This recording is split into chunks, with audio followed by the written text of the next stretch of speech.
We back, baby. Take 2 times blue collar cash.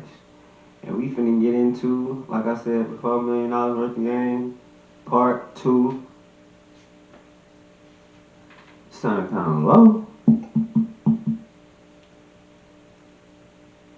Hey, okay. So yeah, part 2. Let's get it. But before we get into it, make sure ooh, hiccups. Make sure you subscribe, like, comment, share, and go to bluecollarcash.com, get your merch.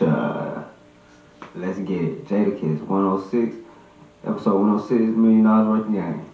See a nigga at the gas station in real life, like a nigga that used to be like on the charts and shit. You like, damn, bro, you cool? I mean, what the fuck is going on? See, I could have been at the gas station. They had you at Ross. They had me doing Ross. It was a couple niggas that came to the jail like, yeah, Gil like one mixtape away from working at Ross. While I'm in jail, like, yo, cuz, you cool? Yo, y'all niggas cool gotta out stop there? playing so much. You cool out there? I'm like, you cool out there? Gil always knew how to get to a bag. Thank you. One thing about Gil, you know what I mean? When you try to keep the band together and do right, but then when when shit don't go right, you find you hear Gil done found another bag somewhere. So I just go find always hide and seek, man. They hide the bags from me, but I keep finding them and shit. Yeah, use a bag finder. But we got the motherfucking legend in the building. To me, top 5, dead or alive. Regardless of what anybody think, because longevity supersedes all of the rest of that shit. And you've been around for a long fucking time, kid. That's a fact. It goes off relationships though. Like even right now, I got a song in New York that's people was fucking with it. Big U called me one day, say shout out to Big U. He had 2 phones and one of his mans from the feds like, yo, Kiss got this new song on the radio. For people that know what I'm talking about, the new joint that I got with Flex called Damn Shame is all really Wallow and Gilly. They had Flex on FaceTime on live, and they was chewing him up about his top MCs and going back and forth with the new rap and the old rap and real bars, and that's what initially got me and Flex to work together to drop that song for his album. So I appreciate y'all brothers for making that happen. That's what's up, man. That shit hot too, though. Yeah. But sometimes when the DJs don't hear from the vets as often as they hear from the young niggas, they tend to believe that the vets ain't got it no more. So it was beautiful that you came through and you laced that shit like that, because we stood up for you, nigga. I don't fuck what you talk about. Kiss that nigga, you need him on the joint. Alright, cool, whatever he felt, Yeah, he was a little nonchalant. Now, I just needed his energy's where it needs to be right Absolutely. now. I just needed Flex to know that's my brother. I just needed him to know, don't forget who kept the lights on in New York City, bro. Don't never forget who kept the lights on. In the streets, niggas kept the motherfucking lights on. And that's to any DJ, anybody that's making moves. I'm gonna just say this to you. If you out there, you doing whatever, and you the fuck hot right now, look at the niggas that's lukewarm and throw some motherfucking heat on them. Absolutely. Because there's gonna be a time when you gonna get lukewarm and the nigga you gonna get cold. So when you up, you gotta remember who keep them fucking lights on. And the hardest thing as a rapper is when you become a cold pack, nigga. And it's like some, for real, shit. The motherfucking show days go from motherfucking 40, 50, 60, 70, 80, 90,000. See, Gil, 7,500. And see, one thing I love about my cousin, he know, because this nigga was doing bar tours, man. Like, he was touring bars in the city, in the country and shit. Like, this nigga was going on bar tours. So he was at the bottom, but he came back. And that one thing about his comeback game is historical, man. Motherfucker was doing bar tours. But look at him, he's back. On real life, man. Bar tours is crazy. He was doing shows for 40s, man, 6-packs. They was calling him six-pack Gilly, man. On some real shit. Hey, Kiss, you go jump in that bullshit. Bar tours is crazy. But now, that sounds crazy. At the moment, we're talking about bars. Let me talk about our presenting sponsor. Absolutely. This New episode, Amsterdam Vodka. This episode of $1 Million Worth of Game is brought to you by New Amsterdam Vodka, presenting to you by New Amsterdam Vodka. Now, New Amsterdam Vodka was born from an uncompromising passion for great vodka. This commitment to excellence enabled New Amsterdam to produce a vodka of superb taste and unparalleled smoothness.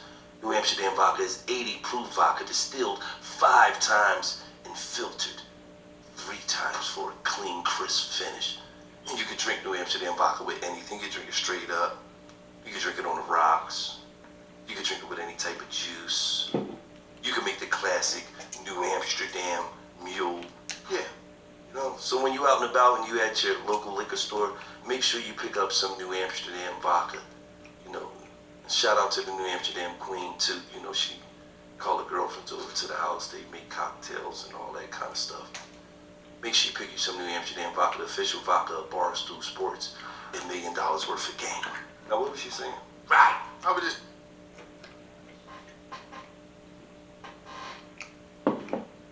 Make sure you go to bluecollarcash.com. That's where you can find your merch. You can find your sweaters, your hoodies, your jackets, your socks, and much, much more. Also on bluecollarcash.com, you'll find the latest and the greatest music by pt2. You may also find a lot of other exciting things such as vlogs and such as videos. So yeah, make sure you get over there. Make sure you get over there fast. Make sure you subscribe when you get over there. Make sure you like everything when you get over there. Make sure you check out everything when you get over there. Make sure you purchase an item. Maybe a jacket, maybe a hoodie, maybe a sweatshirt. Maybe a sweatshirt. Definitely that sweatshirt. I like those the best. But t-shirts, also crop tops for the ladies and leggings. But back to the show. I was just talking about. I like that. You know what I'm saying? Now, well, I was talking about how you. Well, I'm not gonna get off your touring schedule. That's another thing. But I'm just saying, like on some real shit. Like for instance, right now, we in the A. Kiss pull up on us. Kiss got D Jones with him. For y'all don't know D Jones from North Philly. He from our section of, Philadelphia. Kiss always fuck with Philly, nigga. But not just that. It's a point of he give access to motherfuckers. Like, and that's he always showing up. Like I just seen him throw a Nick Buck video up. Like, you know what I mean, from New York, young cat. It's about this. He just be passing off. He just be on some alley hoop. He just be passing shit off, and that's major this day. Cause you don't see people do that shit. Motherfuckers ain't doing that. He always passing the rock. That's a point. That's a good point to make, Wallow. Wallow just made a point. Wallow always makes some good ass points. Wallow said that Jada has been basically, throwing alley-oops to niggas like, shit. Just roll. We ain't gonna sign. Nothing like that. Just ride with me. Come to some of these shows, network a little bit. Come to the studio. You might get to hit the booth. You might not. Just connect. You know what I'm saying?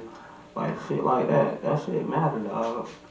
So, yo, and if you got niggas around like that, bro, appreciate that shit. Cause niggas don't appreciate nothing. I promise you they don't. I done had niggas around me. I done put them around producers, engineers. Yeah, I might not be around like the greatest niggas in the world and all that shit. But I put you around the resources you need in order to get the job done. But anyways, we got Iggy coming back with part 3. It's Ted 2 times. Blue Collar Cash. Get off your ass. And get you a bag, you bitch. That crew neck will look good on anybody in your family. I'm just saying.